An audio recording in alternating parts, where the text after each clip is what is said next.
School जाने वाली सास। पढ़ी लिखी रेखा की शादी महेश से होती है। दोनों बड़े अधिकारी, लेकिन सास अंगूठा छाप। माँ, महेश को इतना बड़ा अधिकारी बनाया, फिर आप?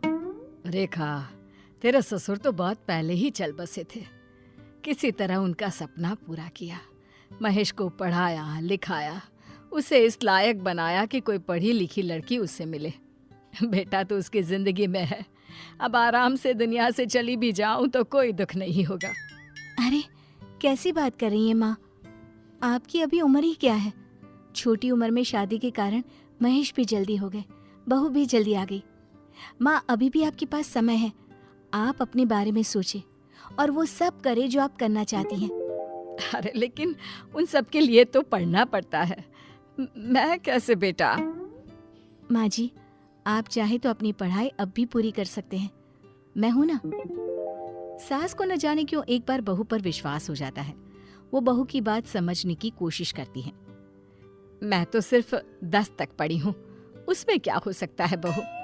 क्या हो सकता है मतलब? अरे ये देखिए, ये औरत।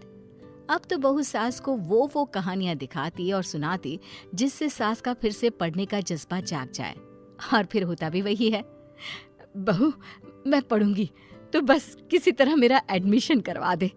हाँ हाँ माँ जी, ये कौन सी बड़ी बात है। सरकार तो चाहती है कि साक्षरता 100% हो।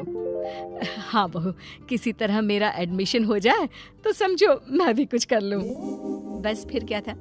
अपने ओहदे का फायदा उठाते हुए बहू सास का एडमिशन पास के सरकारी स्कूल में करवा देती है। अगले रोज। अरे क्या हो गया सासू माँ, आप परेशान सी क्यों हैं? अब तो आप स्कूल जा रही हैं ना? हाँ वो तो है बेटा, पर क्या करूं। वो क्या है ना, स्कूल वालों ने स्कूल ड्रेस में आने को कहा है, तो समझ में नहीं आ रहा इस उम्र में बच्चों वाले कपड़े। देखिए माँ जी, स्कूल ड्रेस रखी ही इसलिए जाती है कि हर बच्चा एक सा लगे, चाहे वो अमीर हो या गरीब का, चाहे काला हो या गोरा, छोटा हो या बड़ा। मैं जानती थी कि स्कूल ड्रेस के लिए आपको टोका जाएगा, इसलिए मैंने पहले से ही ये ड्रेस बनवा ली है। लीजिए।